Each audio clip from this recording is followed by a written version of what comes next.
আমাৰ বাজেটখনৰ এটা উল্লেখযোগ্য দিশ হৈছে সংকল্প পত্ৰৰ প্ৰতিফলন।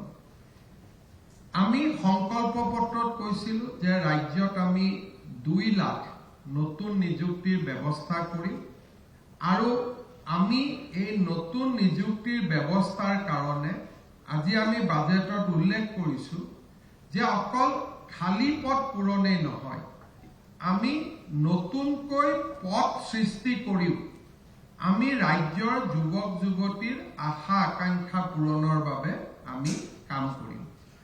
মুখ্য সচিবৰ অধীনত এটা টাস্ক ফোৰ্স নিৰ্মাণ কৰা হৈছে। বৰ্তমানলৈকে 1,15,000 নিযুক্তিৰ আমি সংখ্যা পাব পাৰিছো, কিন্তু ইয়াক আমি 2 লাখলৈকে লৈ যাব খুজিছো আৰু তাৰ কাৰণে আজি বাজেটত স্পষ্টভাৱে কোৱা হৈছে যে আমি স্বাস্থ্য, শিক্ষা আৰু আমাৰ ৰাজহ উপাৰ্জনকাৰী বিভাগসমূহত আমি পদ সৃষ্টি কৰি হলেও আমি 2 লাখ নিযুক্তিৰ সংখ্যাত আমি উপনীত হ'ব খুজিছো।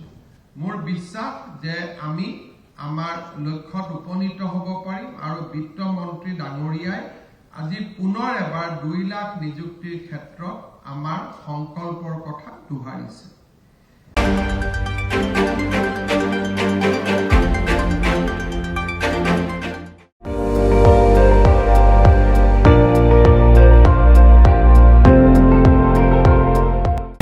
আপুনি চাই আছে ND24, সৰ্বশ্ৰেষ্ঠ নহয় সৰ্বোত্তমৰ দৌৰ।